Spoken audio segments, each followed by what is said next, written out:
खुलुमबाय गोजोन फुंबिलि बयनिसिमबो गिबियावनो दैमारि बड' निउज चेनेलनिफ्राय नोंथांमोनखौ बरायनानै लाग्रोनाय जाबाय। दिनै आं गोदान भिडिअ लानानै फैलायबाय। मिजिंथि नोंथांमोना आंनि भिडिअखौ जोबजासिम नायलांगोन। उत्तर प्रदेश रायजोनि माव जिल्लायाव मोनसे गिख्रंथाव जाथाय जादों। मोनसे इन्जुरा बायनानै गोग्लैसिननायाव गासै 7 सुबुंफोरा अबथिरा जिउ खहा जायो आरो 16 जन सुबुंफोरा गोब्राब जोखोम जायो। मोनथिनो मोननाय बादिब्ला उत्तर प्रदेश रायजोनि माव जिल्लानि सिङाव थानाय धोसी कस्बे लामानि सेराव आइजोफोरनि मोनसे जुलिनि हाबाफारि लानानै गोबां आइजो आरो उन्दै हिनजावसा गथ'फोरा थाबायलांगासिनो दंमोन।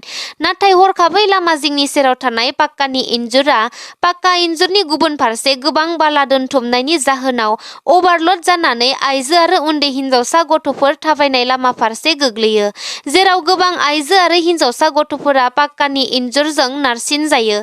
बे जाथायाव गासै 7 आइजो आरो हिनजावसा गथ'फोरा अबथिरा जिउ खोमानो गोनां जायो, जेराव 7 आइजो आरो 2 उन्दै हिनजावसा गथ' आरो बे जाथायावनो गासै 16 आइजो आरो उन्दै हिनजावसा गथ'फोरा गोब्राब जोखोम जायो। बे जाथाय जानायनि लोगो लोगोनो गोबां रायजो राजाफोरा बालि आरो पाक्कानि इन्जुरखौ बोखारनाय खामानिखौ खालामो आरो जोखोम जानाय आइजो आरो गथ'फोरखौ फाहामथायनि थाखाय देहा फाहामसालिसिम दैथायहरनाय जायो।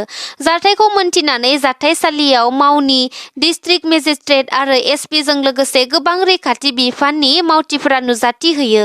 बे जाथायखौ मोनथिनानै उत्तर प्रदेशनि गिबि मन्थ्रि योगी आदित्यनाथ बिथाङा दुखु मोननाय फोरमायो आरो थैनाय नखरनो साफ्रोमनोबो 2 लाख रां आरो जोखोम जानाय साफ्रोमनोबो 50,000 रां अनसुंथाइ होनो थाखाय फोसावना होयो। बिथाङा मोनसे दुखुनांथावना खौरां, सोर मिन्थिनो सोरनि जिउआव मा समाव मा जालाङो।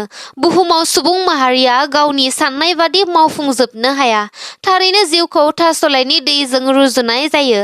बेबादिनो दुखुनांथावना जाथाया नुजाथिदों। आर्मि साख्रि मावग्रा सासे बर' फिसाया हरखाबै मोब्लिबजों बोगथाबजानानै जायगायावनो जिउ खहा जादों। मोनथिनो मोननाय बादिब्ला चिरां जिल्लानि सुबाइजार सामथाइबारि गामिनि प्रसेनजित बसुमतारिया थांनाय 20 बोसोरनिफ्रायनो आर्मि साख्रि मावबाय थादोंमोन।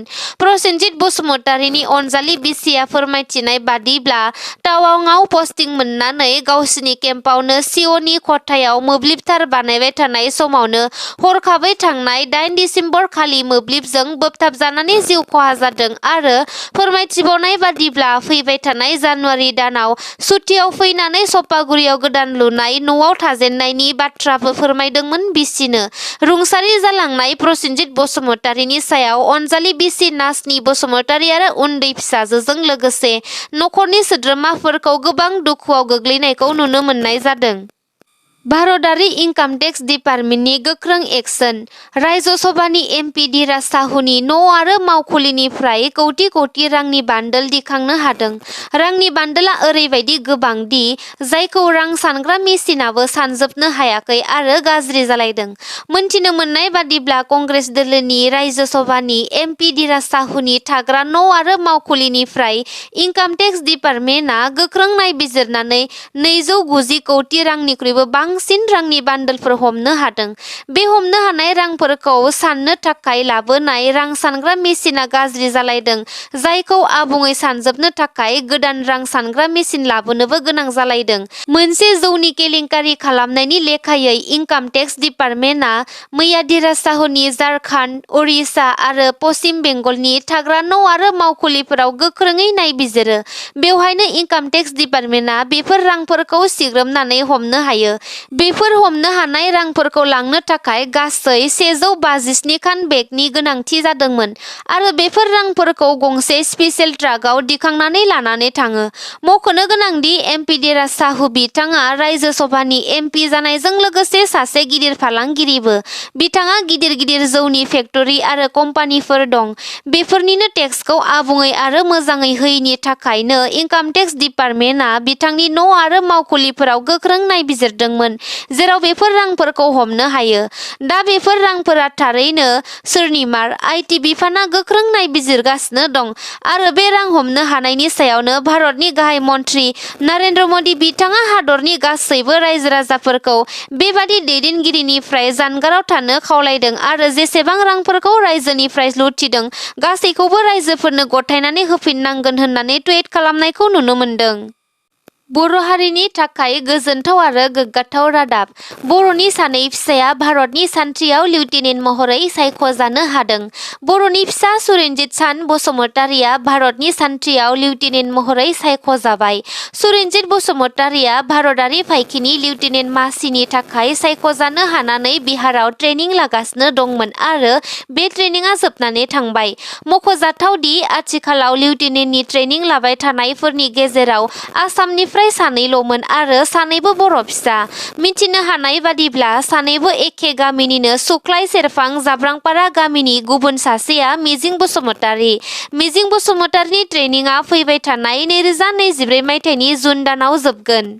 थांनाय साननैसो सिगां बिटिसि हाग्रा बिफाननि इएम रनजित बसुमतारि बिथाङा जितेन मुसाहारि बिथांखौ बिटिसिनि गाहाय मावफुं सोद्रोमा प्रमद बर' बिथांनिफ्राय दान मोनसेयाव खेबब्रै खेबबा रां बिबाय थायोमोन आरो जौ लोंनानै गोदोना थाबाय थायो होननानै खौरां बिजोङाव बुंदोंमोन।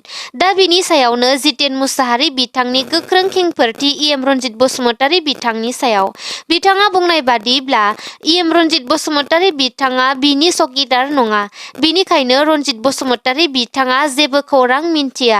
इएम रनजित बसुमतारिया बिथांखौ रायजोनि नोजोराव गाज्रि दिन्थिफ्लानोसो बेबादि बाथ्रा बुंदों। बिथांनि सोमोन्दै रायजोफोरनाव सों, इउपिपिएल अफिसफोराव सों, अब्लानो मोनथिगोन आं माबादि मानसि, रां जायो ना जाया होननानै बुङो बिथाङा। इएम रनजित बसुमतारि बिथाङा गाव रां जाबाय थानायखाय मालायखौबो रां जानाय नुयो आरो बिथाङासो रांखौनो जौ बादि लोंबाय थायो होनना गोख्रों रावजों सोंखारियो बिथां जितेन मुसाहारिया।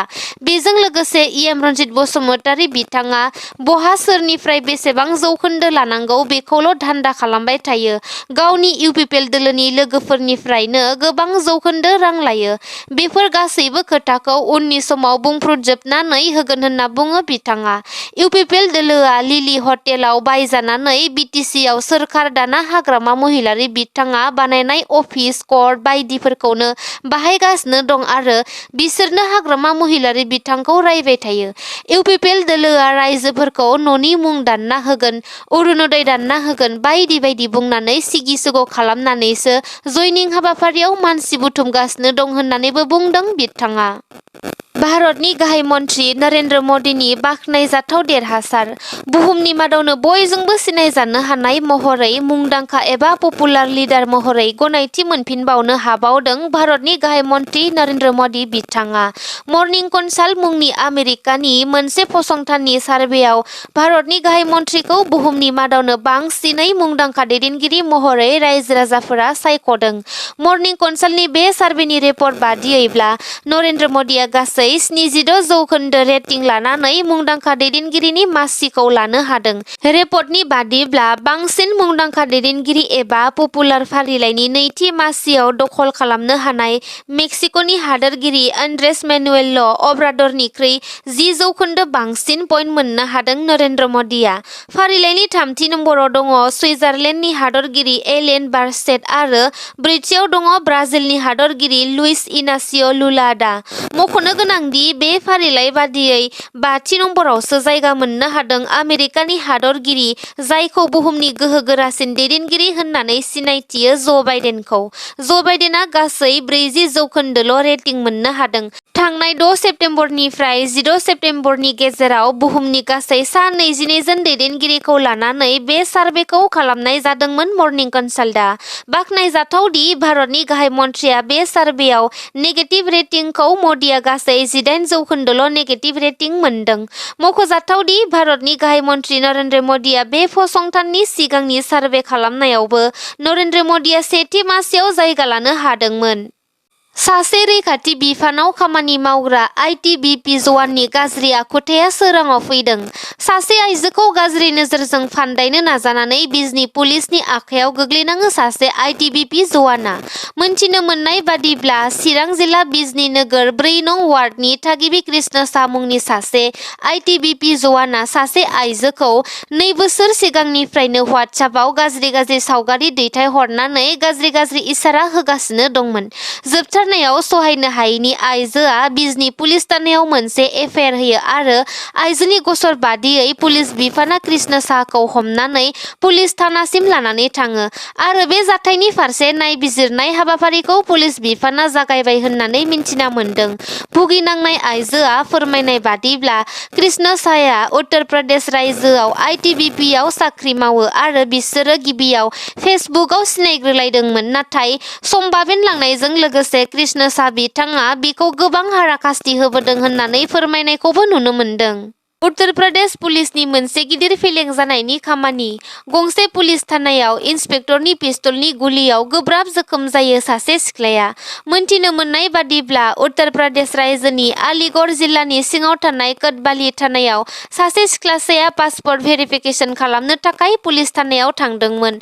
नाथाय पुलिस थानानि इनचार्ज इन्सपेक्टर मानस कुमारआ गावनि पिस्तलखौ चेक खालामनाय समावनो माब्रैबा पिस्तलनिफ्राय गुलिया मिसफायार जायो, जेराव पासपोर्ट भेरिफिकेसनाव फैनाय सिख्लासानि खर'आव गुलिया नाङो।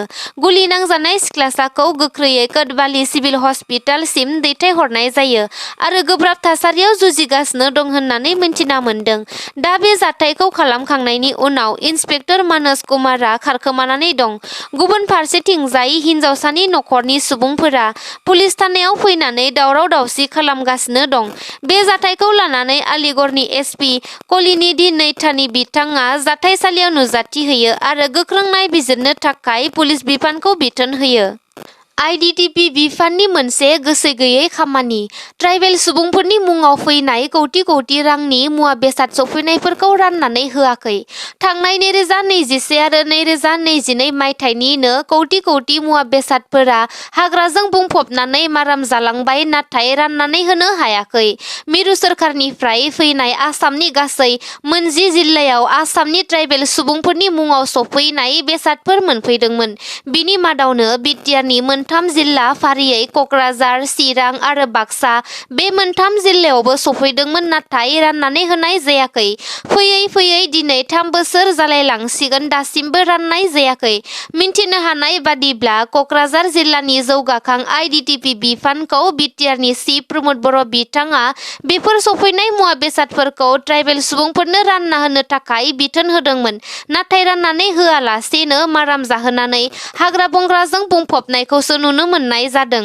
मिन्थिनो हाबावनाय बादिब्ला सफैनाय मुवा-बेसादफोरा फारियै माइ हाग्रा मेसिन, सयाबिन बानायग्रा केसार मेसिन, बेनि अनगायैबो गोबां कौटि-कौटि रांनि मेसिन दं होननानै मिन्थिनो हादों। नोंथांमोना आंनि भिडिअखौ जोबजासिम नायबायब्ला अन्नानै लाइक, शेयार, कमेन्ट आरो साबस्क्राइब खालामनानै होगोन होननानै आङो मिजिंथियो। एसेनोसै, गोजोन्थों।